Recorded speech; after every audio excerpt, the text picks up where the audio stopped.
구독과 좋아요는 사랑입니다. 에스겔 21장 1절부터 17절 말씀입니다. 오늘 말씀을 보면 칼이 많이 등장을 하는데요. 오늘 하나님께서 심판하시는 이 내용을 통하여서 우리가 알 수 있는 몇 가지가 있습니다. 첫째로 하나님이 칼집에서 칼을 빼십니다 라는 것입니다.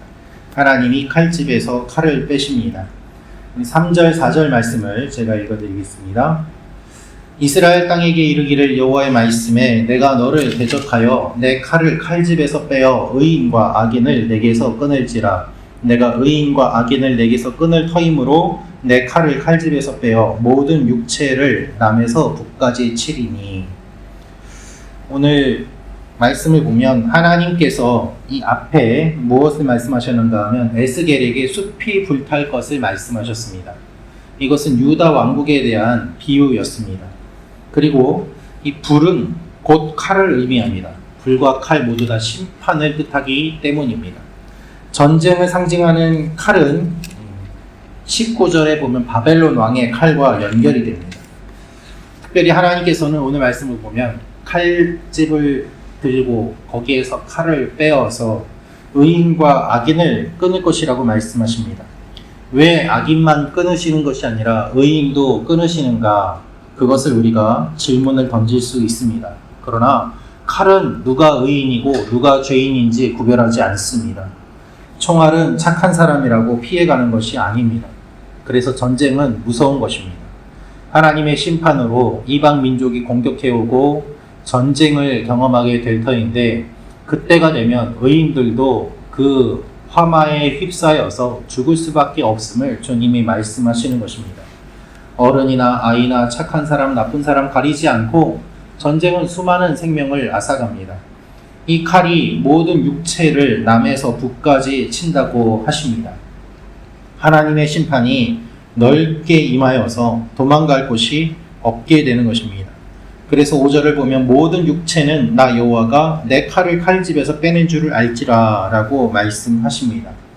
하나님의 심판이 전체적으로 임하게 됨을 말씀하시면서 이것이 얼마나 무서운지를 강조하는 것이죠. 왜 이렇게 하나님이 칼을 말씀하시는가 하면 20장 49절 말씀에 보면 사람들이 비웃었거든요. 심판에 대한 이야기를 하는데 이들이 무엇이라고 이야기하는가 하면 이거는 그냥 비유이지 하나님의 심판을 이야기하는 것이 아니지 않느냐라면서 하나님의 이 심판의 메시지를 가볍게 여긴 이후에 하나님께서 이 칼에 대한 메시지를 주시면서 무섭고 두려운 하나님의 심판이 분명히 있음을 말씀하고 계시는 것입니다. 칼은 칼집에 있을 때 무섭다고 하지만 실제로는 칼을 칼집에서 빼고 휘두를 때가 더 무섭습니다. 에스겔을 찾아온 이스라엘 장로들은 에스겔이 전하는 말씀을 제대로 듣지 않았는데 하나님께서는 이렇게 길게 다양하게 심판을 받을 것을 선포하십니다. 그리고 이 심판이 실제로 이루어지는 것이죠. 이 경고의 메시지에 우리가 귀를 기울여야만 합니다. 주님의 재림은 반드시 있고 그때에는 모든 육체가 다 하나님 앞에 서게 되고 심판을 받게 될 것입니다. 그때 심판을 받으면서 우리가 예수님을 믿는 사람인지 아닌지 알곡과 가라지로 나뉘게 되고 하나님의 심판 앞에서 우리가 판단을 받게 됩니다. 모든 사람은 다 하나님 앞에 서게 되어 있습니다. 주님의 말씀대로 이루어지게 되는 것입니다. 그래서 오늘도 이 사실을 기억하며 하나님 앞에 나아가는 여러분과 제가 되기를 소망합니다. 두 번째로 알 수 있는 것은 이스라엘 백성들이 먼저 탄식해야 합니다 라는 것입니다.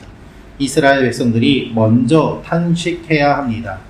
6절 7절 말씀 같이 읽도록 하겠습니다. 시작.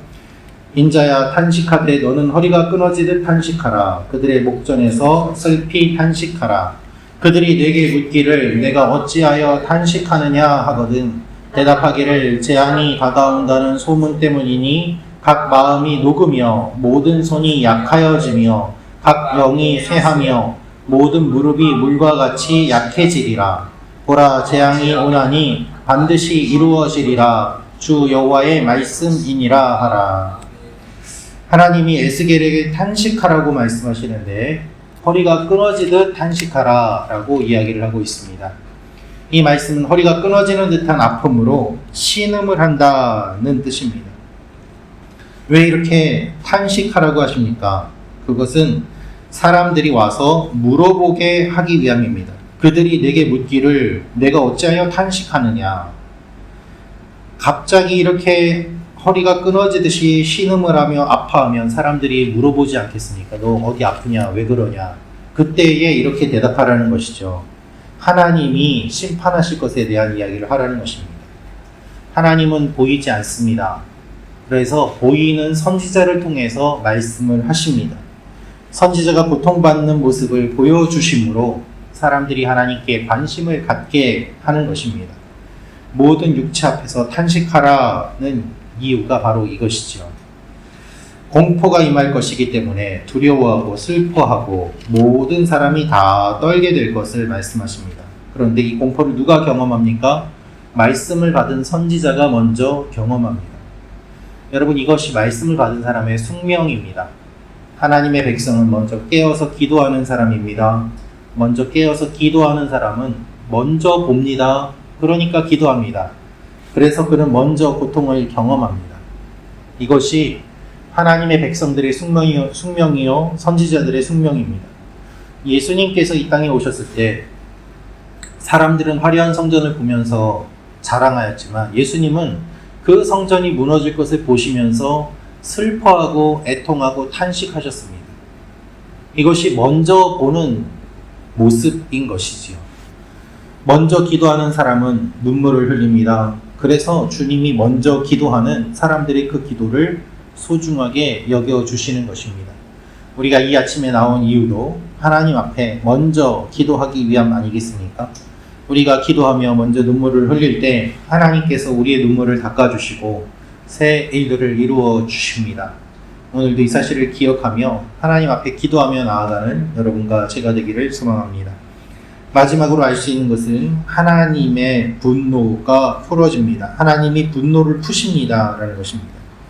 17절 말씀 같이 읽겠습니다. 나도 내 손뼉을 치며 내 분노를 다 풀리로다. 나 여호와가 말하였노라. 아멘. 하나님께서 분노를 다 풀겠다고 말씀하십니다.